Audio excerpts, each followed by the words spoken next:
August 12, 1944, 5:52 p.m. Eastern England, RAF Furze Field. The sky is overcast, the air pressure oppressively low. At the far end of the runway, a United States Navy PB-4Y-1 Liberator heavy bomber, tail number 39208, sits alone. Its engines are silent, yet the air around it feels heavy, almost solidified. This aircraft looks strange. Its iconic gun turrets have all been removed, leaving the fuselage bald and stripped of any defensive weaponry. But beneath that aluminum skin lies a terrifying secret. This is not just a plane, it is a flying bomb weighing tens of thousands of pounds, a metal monster known, at this moment, as a zombie.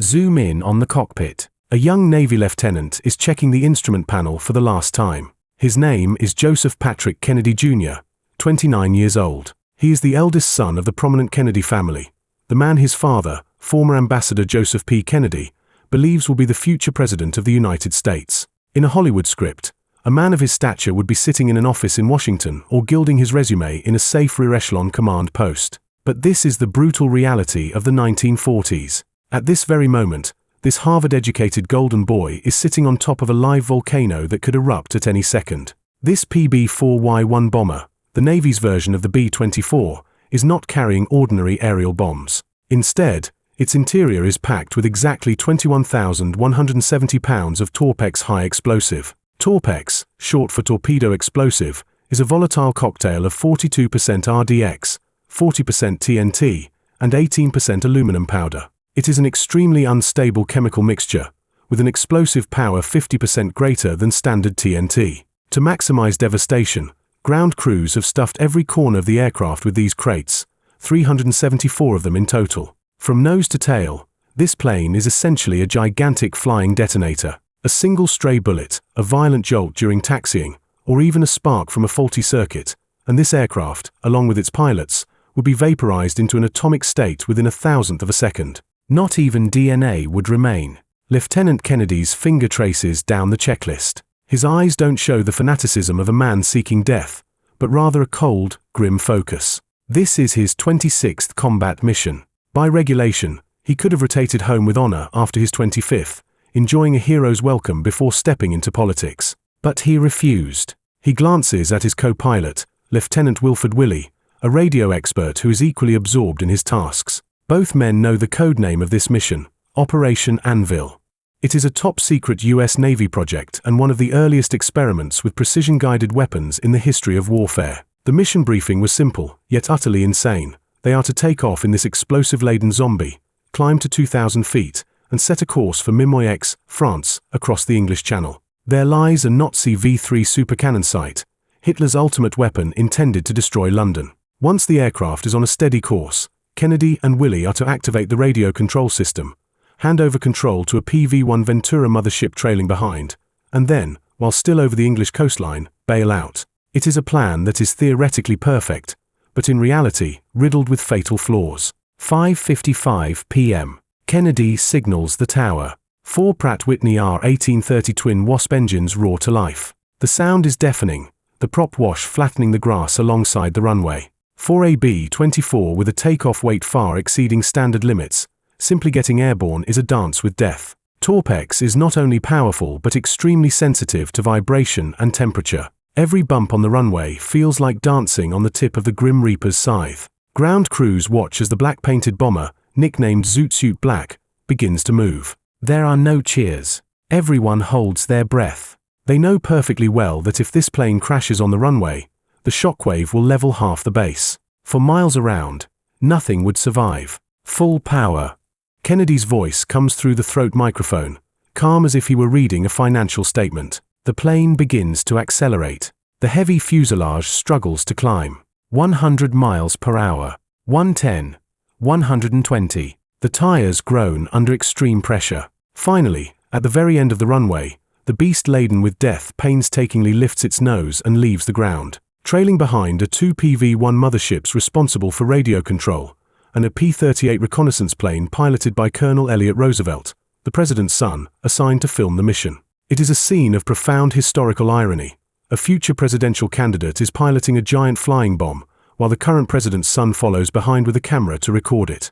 6 p.m. The formation assembles in the air. Kennedy pilots the Zombie to 2,000 feet. At this altitude, the air is relatively smooth, but for a plane packed with explosives, any turbulence requires supreme piloting skill. By now, the interior of the plane has effectively become a giant electronic trigger. To allow the mothership to control this B-24, the cabin is fitted with a complex array of radio receivers and servo motors directly connected to the hydraulic levers and control cables. Even more deadly is the connection between the SAU-1 autopilot and the detonation system. To ensure the explosives detonate on target, a complex electronic fusing system has been installed. It features a special safety pin that can only be removed at the very last moment before the pilots bail out. Once that pin is pulled, the explosives are armed. Any erroneous radio signal could trigger the detonators. 6:10 p.m. The group turns southeast, heading toward the channel. Kennedy calls the mothership, codenamed Spade, over the radio. Spade, this is Zombie, preparing for system test. This is not just a flight. It is a challenge to the limits of 1940s technology. Wireless technology is far from mature. Vacuum tube circuits are incredibly susceptible to interference. Even static electricity can cause a short. Yet they are attempting to hand over control of a heavy bomber in mid-air, like passing a baton, to an operator in another plane hundreds of yards away. In the cockpit, Lieutenant Willie checks the remote interface known as Azon. It is a precursor to modern closed-circuit television. A camera in the nose transmits a grainy, unstable image back to the mothership. This is one of the world's first attempts at first-person view flying. The image on the screen is full of static and jumping wildly, but for the time, it is black magic technology. 6:15 p.m. Kennedy gives the final order, arming the fuse. This is an irreversible action. Lieutenant Willie reaches out and pulls the red safety pin. From this second on, the aircraft is no longer just a plane. It has officially become a colossal live mine. The circuits are closed. Electricity flows through crude wiring, waiting for a single signal to release energy equivalent to a small tactical nuclear weapon. To those on the ground, this looks like a grand aerial fleet. But in the air, inside that cramped cockpit, it is just Kennedy and Willie, accompanied by the roar of 4 engines and the faint scent of bitter almonds emanating from the mountain of explosives behind them. It is the smell of death. Kennedy adjusts his oxygen mask. He knows that in a few minutes, as they pass the final checkpoint near the River Blythe, it will be time to jump. According to the plan, he will set the autopilot, confirm the mothership has control, open the escape hatch, and leap. Parachutes will blossom over the English fields, while the Zombie flies on alone to France to complete its mission of destruction. That should have been the ending. The heroes return, the Nazi base is destroyed. But history never follows the script. 6:20 p.m. They are just miles from the drop zone. The radio crackles with the voice of the mothership operator. Zombie, signal received, course correcting. Kennedy replies, Roger. That is the last sound Joseph Kennedy ever leaves in this world. There is no warning. No black puffs of anti-aircraft fire, no rattle of enemy fighters, no sputtering of a failing engine. In that instant, due to an electronic fault that remains controversial to this day, perhaps a stray radio wave, perhaps a vacuum tube overheating and shorting out, the detonation circuit closes when it shouldn't have. 21,000 pounds of Torpex release their energy simultaneously within a fraction of a second. If you were standing on the ground looking up, you would have seen a sight of absolute horror. The massive B-24 bomber does not break apart. It does not fall in flames. It simply vanishes from the sky. In its place, 2 gargantuan, expanding fireballs instantly swallow everything around them. The shockwave from the explosion is so violent that the mothership is tossed upward like a toy, its tail gunner left bleeding from the sheer G-force. Colonel Roosevelt's camera plane nearly spins out of control. On the ground, windows are shattered for miles. The muffled thunder of the blast is heard even across the channel. This was not a crash. This was the annihilation of matter. In the center of that fireball, Joseph Kennedy and Wilford Willie, along with the bomber named Zombie, are completely evaporated. No wreckage, no bodies, not even a recognizable shard of metal remains. 1 second, he was the hope of America's most prominent family, a future president. The next, he was reduced to dust over the skies of England. A massive mushroom cloud rises to 2,000 feet, hanging in the air. This black smoke not only declares the total failure of the mission, but seems to become the first footnote in the tragic destiny of the Kennedy family. But this is only the end of the tragedy. To understand why the US military would approve such a borderline suicidal, insane tactic, we must turn the clock back a few months, to look at the nightmare that kept Allied commanders awake at night, Nazi Germany's vengeance weapons. To rewind the clock to the months preceding Kennedy's death, we must shift our gaze from the quiet English countryside to the war-torn streets of London. In the summer of 1944, although the Allies had successfully landed in Normandy, the British people on this side of the English Channel were gripped by a terror deeper than anything they had felt since the Blitz of 1940. This fear stemmed from a sound. It was a crude, grating buzz, sounding like a motorcycle engine gone wrong. This was the Nazi V-1 missile, known to the Germans as the Fiesler Fe-103, but christened by Londoners with a far more vivid name, the Doodlebug. It was the first cruise missile in human history to see combat. This weapon was nothing like the precise Tomahawk missiles of today. It was primitive and cheap, yet terrifyingly effective. Powered by a simple pulse-jet engine, the shutters on its intake opened and closed dozens of times a second, creating a pulsating rhythm that stopped the heart. For a Londoner in 1944, hearing that sound meant you were, for the moment, safe. The most terrifying moment was when the sound suddenly stopped. That silence meant the V-1's odometer had reached its preset distance, cutting the fuel supply. In the next instant, this flying bomb, carrying 850 kilograms of Amatol high explosive, would drop like a stone from the sky. Seconds later, an entire city block would be reduced to rubble in a violent explosion. Hitler named these weapons Vergeltungswaffen, or vengeance weapons. He did not expect them to defeat the Allied armies. His target was the civilian population. His goal was to shatter London's morale and break Britain through sheer psychological terror. But this was only the beginning. If you thought the V-1 was frightening, the V-2 ballistic missile was a messenger from hell. Unlike the V-1 with its slow, clumsy flight path that left it vulnerable to fighter interception, the V-2 was indefensible. Designed by Wernher von Braun and fueled by liquid oxygen and alcohol, it could fly beyond the atmosphere, skirting the edge of space, before diving down at 4 times the speed of sound. There were no sirens, no buzzing engines, no warning time. It would kill you before you even heard the sonic boom tearing through the air. Yet, behind these terrors already in use, Allied intelligence had detected an even more chilling behemoth, the V-3 supercannon. At Mimoix in the Pas-de-Calais region of France, the Nazis were constructing a massive underground fortress. This was no ordinary bunker. It was an engineering monster. German engineers planned to dig deep into the earth and install 50 ultra-long-barreled cannons, each 150 meters in length. This was the V-3, the high-pressure pump gun.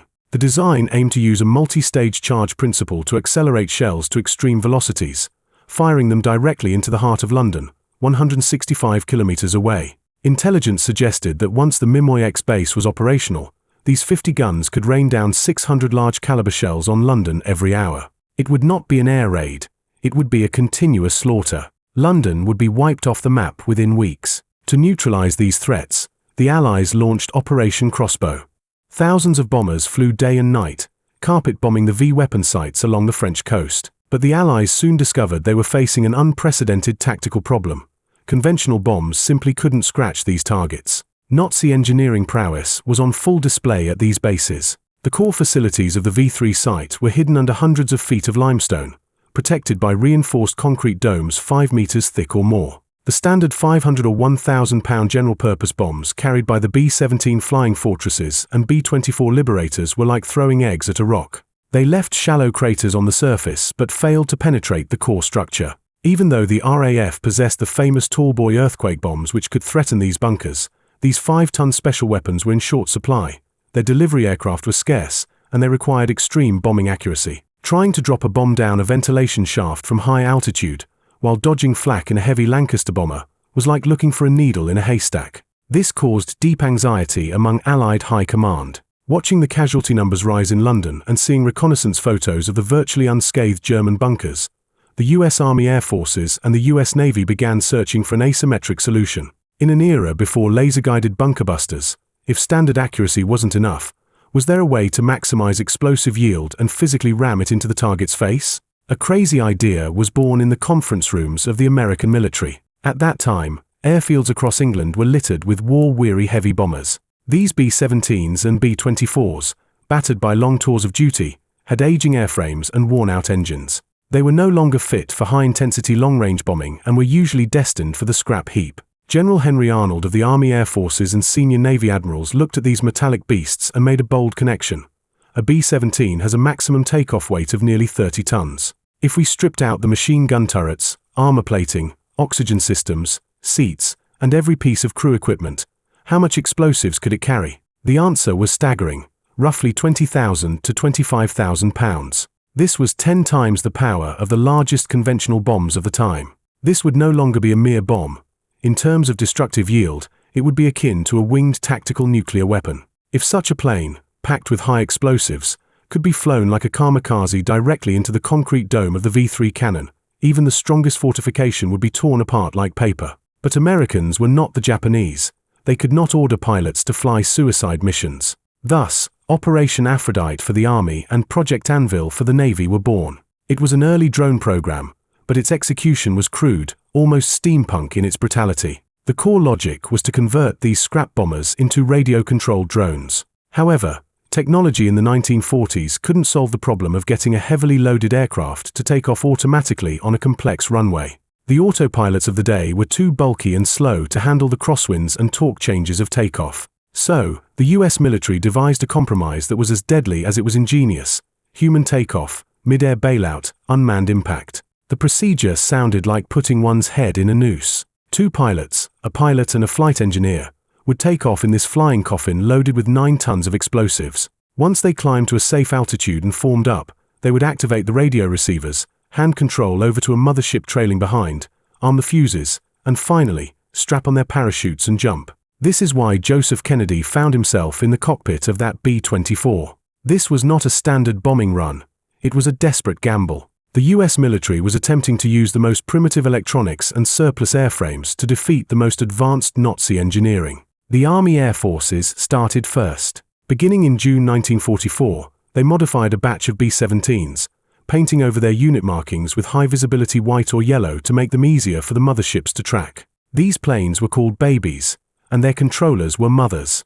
However, early experiments were disastrous. These zombie bombers were incredibly unstable. Sometimes, the tires would burst under the weight of the explosives during taxiing, sending the plane careening off the runway. Other times, after the pilots bailed out, the plane would lose control and crash into the British countryside, leaving massive craters. Even worse was the issue of radio interference. The radio spectrum was crowded.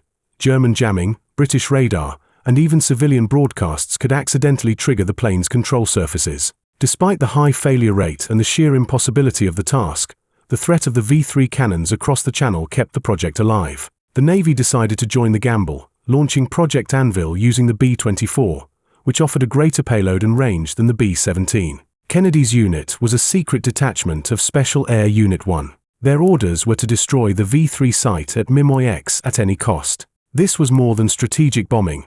It was an extreme test of technology, courage, and luck. That summer, every pilot who volunteered for this mission signed what amounted to a death warrant. They were known as members of the One-Way Ticket Club. Joseph Kennedy, the young man his father hoped would become America's first Catholic president, stepped into that doomed plane to prove his courage, determined not to be outdone by his younger brother John, who had already won glory in the Pacific. What he didn't know was that his enemy wasn't just the Nazis. It was the unreliable circuit boards beneath his seat, and the immature, deadly radio technology of the era. To truly understand the despair Joseph Kennedy faced in that final moment, we must step into the hangar, peel back the aluminum skin, and look inside the fuselage of the aircraft known as the Zombie to see exactly what kind of monster it had become. At air bases across England in 1944, these chosen B-17 Flying Fortresses and B-24 Liberators first underwent a radical form of surgery. This wasn't to repair them, it was to hollow them out. Engineers began by stripping away every defensive weapon. The twin-mounted Browning M2 heavy machine guns that once protected the crew were removed. The spay ball turrets were cut out. The tail gunner positions were gutted. Then went the armor plating, the oxygen systems, the radio stations, and even the seats for the co-pilot and gunners. This process was called stripping. When it was finished, a war machine that originally weighed over 30 tons was left empty, a hollow metal shell. There was only one purpose for this: weight reduction. Every pound stripped away meant 1 more pound of high explosives could be loaded. Then, the ground crews began loading crates marked danger, packed with Torpex, like they were stacking bricks. This was nothing like a standard bombing run where munitions hung neatly in the bay. For Operation Aphrodite, the explosives were stacked directly on the cabin floor, rising all the way to the ceiling. To prevent the load from shifting during turbulence and detonating, Engineers built massive wooden racks to hold these 374 crates, nearly 10 tons of explosives, in a death grip. At this stage, the aircraft was no longer a vehicle. It was a flying ammunition dump. But the most critical and lethal modification was its brain, the remote control system codenamed Azon. Trying to achieve unmanned flight in 1944, before the invention of the transistor, was like trying to perform brain surgery with Stone Age tools. The Azon system was originally designed to control simple glide bombs and could only adjust left or right, hence the name azimuth only. But to control a massive 4-engine bomber, American technicians Frankensteined the system, adding a channel for pitch control, dubbing it Double Azon. It is hard to overstate how clumsy and primitive this system was. There were no modern digital flight control chips here. The core of the system was a rack of massive, heat-generating vacuum tubes. On the aircraft's mechanical control columns and rudder pedals, engineers installed hydraulic servo motors. These motors were connected by thick rods that physically yanked the plane's control cables. When the mothership behind them sent a radio signal, a receiver would drive a relay to click shut, completing a circuit and forcing the hydraulic motor to jerk the control stick. There was no linearity to this control. It was binary. It was a switch. There was no concept of nudging the throttle or easing the turn. It was either full left or neutral. This meant the zombie flew with a terrifying, rigid posture, lurching through the sky like a drunken giant, its movements sluggish yet violent. To allow the operators in the mothership to see where they were going, the military deployed the cutting-edge black tech of the era, the Block 1 airborne television system. This was arguably the first-person view flight in human history. But do not picture modern high-definition video. These were RCA cameras weighing hundreds of pounds. One was sealed in the glass nose, staring straight ahead for targeting. Another was rigged in the cockpit, trained on the instrument panel to monitor altitude and speed. These cameras were incredibly fragile and sensitive to light. The image they transmitted was green, filled with snow, static, and ghostly double images. On the mothership's screen, the picture was a blur.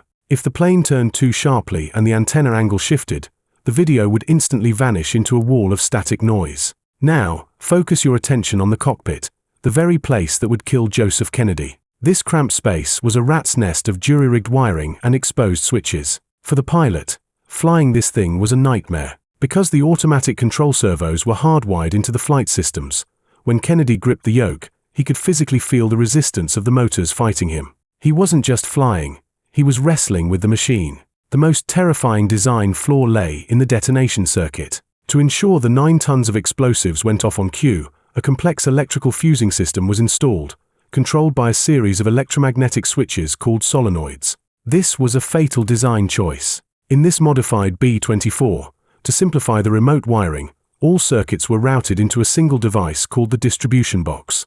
This box acted as a junction for everything: the remote control signals, the high voltage power for the servos, and, most critically, the live wires for the detonators. In the 1940s, insulation meant lacquered cotton and brittle rubber. There was no shielding, no magnetic interference protection. Hundreds of wires were stuffed like a chaotic spiderweb behind the instrument panel. High voltage current flowing through vacuum tubes generated electromagnetic fields right next to the wires connected to the blasting caps. All it would take was one loose solder joint, one frayed wire, or even a buildup of static electricity in the air, for the current to jump the switch and flow directly into the detonation loop. This is why the plane was called a zombie.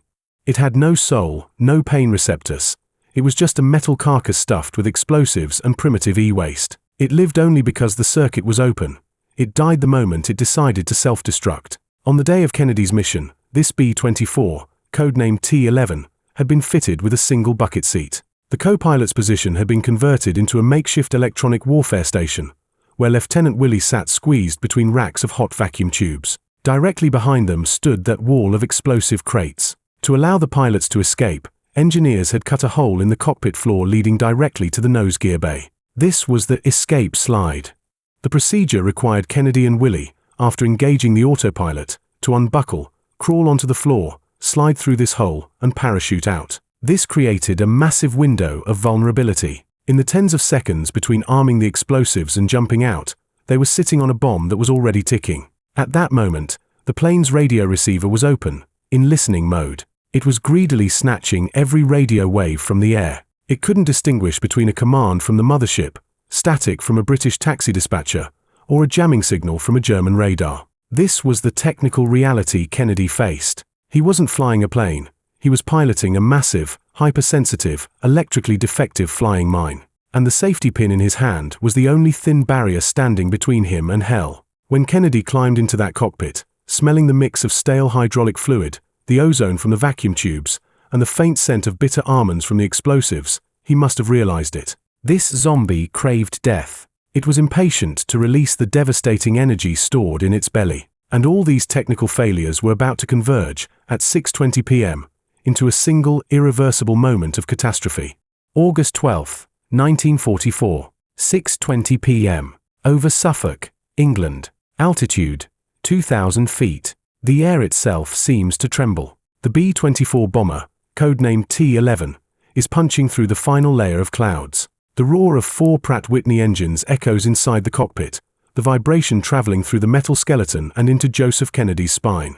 By now, he and his co-pilot, Lieutenant Willie, have completed every pre-flight procedure. Trailing just a few hundred yards behind them is the PV-1 Ventura mothership, locked onto their tail. Further back, Colonel Elliott Roosevelt pilots a Mosquito reconnaissance plane, his camera lens cap removed, the film already rolling. This is a dance with death. Inside the cockpit, Lieutenant Willie is running the final circuit check. On the panel before him, indicator lights flash wildly. The receiver for the Azon system is struggling to lock onto the mothership's radio waves. Every crackle of static, every fluctuation in current, feels like a needle pricking their nerves. Kennedy keys his throat microphone, his voice cutting through the static to the plane behind him. "Mother, this is Zombie. Preparing for handover. Confirm signal." A muffled reply comes through the headset. "Zombie, signal clear. Standing by to take control." They are now over the River Blythe, near the woods of New Delight. According to the flight plan, this is the point of no return. A few minutes more flying will bring them to the coastline. Once they cross that line, they must bail out. Willie turns his head and looks at Kennedy. The two men exchange a glance. It is the silent, understood language of brothers in arms. No words are needed. Willie reaches out and grasps the red safety pin. This pin is the master switch for the entire circuit. Once pulled, the detonators buried deep in the explosive stack in the fuselage will be electrified. They will be armed. Safety removed. Willie's hand is steady. As the pin comes out, electricity instantly floods the complex spiderweb of wiring. Deep inside the fuselage, 374 crates of Torpex high explosives are awakened like a sleeping beast. A single errant pulse now is all it would take to unleash their full fury. 6:22 p.m. On the mothership screen, the Block 1 television camera begins transmitting. The image is filled with green snow and static, but the outline of the English countryside is visible. The operator on the mothership calls out, "Video signal received. Azimuth check normal. Elevation check normal." Kennedy lets go of the control yoke. He watches as the stick moves back and forth on its own, driven by the phantom hands of the servo motors. It means the mothership has successfully taken over. "Zombie, this is Mother. Control confirmed. You may leave. Repeat, you may leave." That is the last order Kennedy ever hears. By the book, he should now unbuckle his harness, lock the autopilot engagement, and crawl back toward the escape hatch in the nose gear bay. Willie has already started undoing his parachute straps. Time seems to stop here. 6:23 p.m. and 40 seconds. There are no air raid sirens. No trace of German interceptors. Not even a bump of turbulence. In that split second, an invisible ghost, perhaps a scanning beam from a nearby coastal radar, perhaps a stray signal from the mothership, or even a static spark from an aging vacuum tube inside the cabin, silently worms its way into the unshielded detonation circuit. It bypasses every safety logic check and strikes the solenoid valve of the detonator directly. To the pilots in the mothership trailing behind, the world collapses in an instant. The massive B-24 bomber ahead of them does not catch fire and then explode like in the movies. Within a 10 millionth of a second, it simply converts from matter into pure energy. A blinding, pinkish-white light tears the sky apart. It is brighter than a second sun, drowning out the afternoon daylight. Immediately following the flash, two gargantuan fireballs expand from the void, rapidly merging into a single, churning cloud of black and red. The bomber is gone. It didn't disintegrate. It didn't fall. It vanished. The detonation velocity of 21,170 pounds of Torpex is 7,000 meters per second. In the core of the explosion, The temperature instantly hits thousands of degrees, the pressure tens of thousands of atmospheres. Joseph Kennedy and Wilford Willey do not feel pain. There isn't even enough time for their optic nerves to transmit the image of the flash to their brains before their bodies are vaporized by the heat. They are turned into atoms, becoming part of the mushroom cloud itself. A massive supersonic shockwave blasts outward in all directions. The mothership following behind hits an invisible wall. The 15-ton Ventura is tossed into the air like a toy before plummeting toward the ground. The cockpit glass shatters instantly, instrument panels burst, and the tail gunner is thrown from his seat by the G-force, his face covered in blood. Colonel Elliott Roosevelt, piloting the P-38 further back, feels his plane shake violently, as if slapped by a giant hand. Through his canopy, he stares in stunned horror at the scene. No wreckage falls. It is not raining metal, it is raining fine dust. Of that massive bomber, not a single engine, not a single tire remains. On the ground in Suffolk, hundreds of houses shudder under the thunderclap. Windows are blown out, roof tiles stripped away. Residents run into the streets in panic, convinced they have been hit by a German nuclear weapon. The mushroom cloud rises to 2,000 feet, hanging in the sky. It is an eerie, dead black. On the mothership's radio channel, there is a deathly silence. Zombie, zombie. There is no response. Only the black smoke slowly dissipating in the wind, mocking the arrogance of human technology. US Navy investigators arrived on the scene quickly, but in the woods of New Delight, they found almost nothing. No bodies. No personal effects. Miles away, they recovered a few tiny, twisted scraps of aluminum, the largest no bigger than a human hand. That was all that remained of a 30-ton bomber. This catastrophic failure sent shockwaves through the American High Command. An investigative board was formed immediately, and all fingers pointed to that damned electronic fault. Declassified files reveal that long before the mission, a Navy electronics engineer named Earl Olson had issued a desperate warning to headquarters. He had discovered a fatal design flaw in the solenoid triggers installed on the aircraft. These electromagnetic switches would overheat and become unstable if left powered on for too long. Even more deadly was the fact that the entire detonation system lacked basic electromagnetic shielding. Olson had warned them, this is like throwing a naked detonator into a pile of static-charged sweaters. He suggested replacing them with safer mechanical arming devices or completely redesigning the circuit. But the pace of war was too fast. To destroy the V3 cannons before they could fire, and to prove the viability of Project Anvil before the war ended, the brass chose to ignore the warnings. They decided it was a gamble worth taking, and Joseph Kennedy became the chip they wagered. Ironically, the cause of the explosion was likely a microscopic accident. The investigation report speculated that at the exact moment Kennedy transferred control, a power spike in the mothership's transmitter, or a sweep from a high-power ground radar, passed through the airspace. The unshielded Azon system wrongly interpreted this stray noise as the command to detonate. The circuit closed. The detonator fired. The eldest son of the Kennedy family, the young man destined to run for Senate or even the White House after the war, was reduced to nothingness over the skies of England because of a few uninsulated wires and military arrogance. This was not just an accident. It was a bloody lesson in the history of technology. It proved the uncontrollable, destructive consequences of forcibly removing humans from the kill chain without reliable control systems. In the hours following the explosion, the news was strictly locked down. Washington needed time to figure out how to explain to the powerful Ambassador Kennedy that his son had not died from enemy fire, but from his own side's bomb. But this was not the end of the story. The impact of this tragedy would reach far beyond those scorched woods. On that twilight of August 12, 1944, when the black smoke finally cleared over Suffolk, England, the US Navy and Army Air Forces were left with more than just the loss of 2 young lives. They were left with a brutal, suffocating reality. The mission was an abject failure. Joseph Kennedy was gone, but the target that cost him his life, the V3 supercannon site at Mimoy X, remained completely unscathed. Despite the shock of the explosion, the High Command did not immediately halt Operation Aphrodite or Project Anvil. The wheels of inertia were still turning, and several more attempts were made. The results, however, were catastrophic. In subsequent missions, these explosive-laden zombie bombers proved terrifyingly uncontrollable. One B-17, after losing its signal, didn't fly toward Germany but instead turned around and circled near Ipswich, England, eventually crashing into a forest and nearly leveling a British village. Another aircraft, triggered falsely by air pressure changes during low-altitude flight, detonated prematurely over the English Channel, killing nothing but a school of fish. The entire program cost a fortune, resulting in the loss of multiple top-tier pilots and expensive bombers. Yet the combat result was exactly zero. Not a single hardened German target was destroyed by these remote-controlled bombs.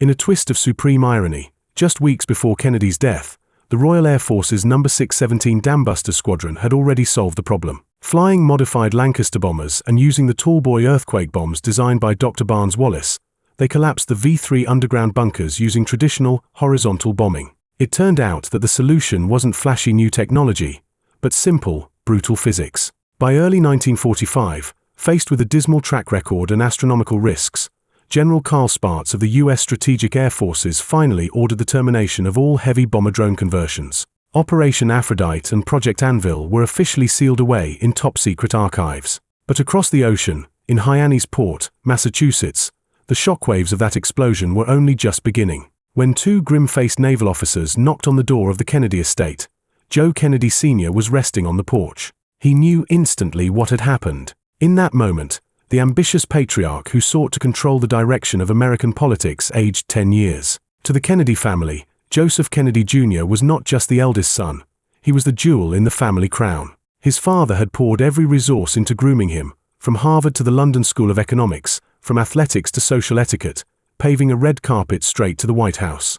In the father's script, Joseph was the future president, while the sickly, laid-back second son, John, was merely a supporting actor, perhaps destined to be a writer or a teacher. That single explosion shattered the perfect script. To sustain the family's political ambition, the father was forced to turn his gaze to his second son. The moment Joseph died, the gears of history shifted violently. If that cheap vacuum tube hadn't shorted that day, if Joseph had successfully bailed out and survived the war, the President Kennedy we know, John F. Kennedy, might never have entered politics. Joseph Kennedy's death was tightly wrapped by the military in a box marked top secret. In official communiques, he was described as having died heroically during an extremely hazardous special mission. He was posthumously awarded the Navy Cross and the Distinguished Flying Cross. To maintain morale and cover up the humiliating technical failure, the military deliberately omitted details about circuit faults and accidental explosions.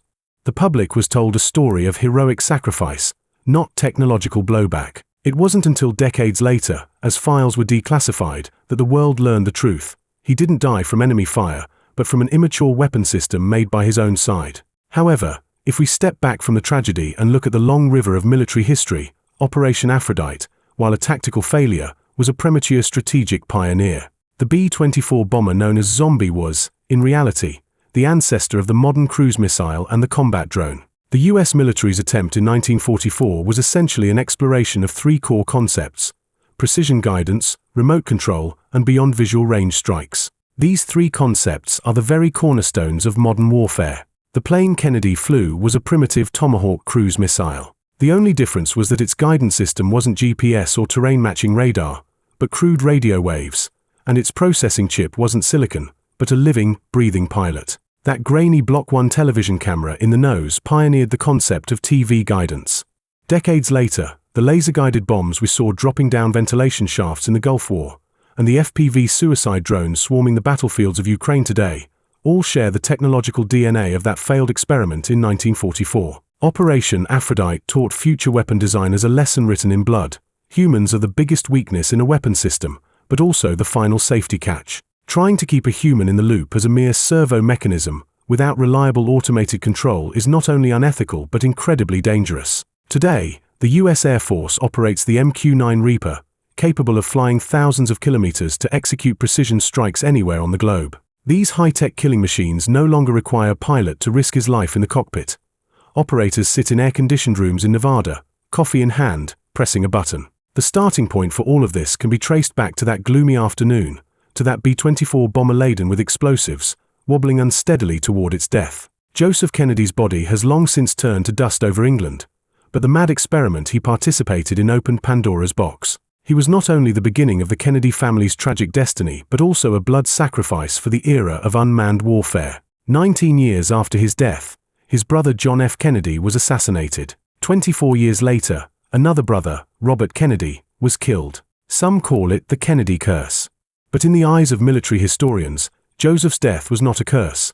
It was the expensive, cruel tuition fee that had to be paid for the evolution of war technology. When we watch the news today and see cruise missiles hitting their targets with surgical precision, let us not forget that 80 years ago, to chase this dream of precision strikes, a man had to strap himself to a 9-ton flying bomb and fly toward an unpredictable doom. History never speaks, it only watches coldly, and the shattered truths are often more deafening than the legends of heroes we are told.